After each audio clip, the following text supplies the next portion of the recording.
ചെറുനാമ്പുകൾ ഉള്ളിൽ ഒളിപ്പിച്ചു നിൽക്കുന്ന നരച്ച കുറ്റികളിലൊന്ന് അവളെ നോക്കി പുഞ്ചിരിച്ചു. ലക്ഷ്മി പടി കടന്ന് അകത്തെത്തി കണ്ണാടിയിൽ മുഖം നോക്കി. അതിനോളം തന്നെ നരച്ചിട്ടുണ്ട് ആ നരച്ച കുറ്റിയോളം. മുളകൾ വരുമ്പോഴെല്ലാം അരിഞ്ഞു കളഞ്ഞുകൊണ്ടിരുന്ന മരക്കുറ്റികളിലൊന്ന്. അതിന് വളരില്ല എന്ന് കരുതി പന്തലിന് കാലായി ഊന്നി നിർത്തിയത് ഏറെ നാൾ മുമ്പാണ്.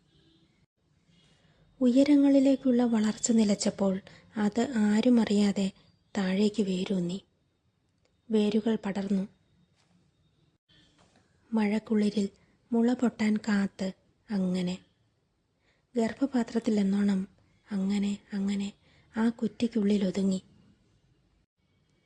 നിലയ്ക്കാതെ ഉരുളുന്ന കാലചക്രം. ചെറിയ ഒരു മഴച്ചാറ്റലിൽ പച്ചകട്ട മരക്കുറ്റിയിൽ നാമ്പുകൾ മുളച്ചത് അമ്പരപ്പോടെ ലക്ഷ്മി നോക്കി നിന്നു. ആഞ്ഞു പെയ്ത മഴക്കുളിരിൽ നാമ്പുകൾ ആർത്ത് കിളിർത്തു. പക്ഷേ പന്തലിന് ഊന്നായി നിർത്തിയ മരക്കുറ്റി ഇനിയും കിളിർക്കാൻ പാടില്ല. ഈ മരക്കുറ്റി പറിച്ചെടുത്ത് തലകീഴായി കുത്തി നിർത്താത്തതെന്ത്? ജനം ചോദിച്ചു.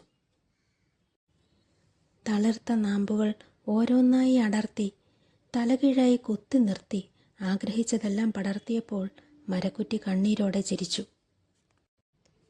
മഴക്കുളിരിന് കാതോർത്തവൾ തലകീഴായി നിന്ന് ചിരിച്ചപ്പോൾ പടിക്കെട്ടിൽ ചാഞ്ഞിരുന്ന് കണ്ണാടിയിൽ നോക്കി നരച്ച മുടി മാടി ഒതുക്കി ലക്ഷ്മി.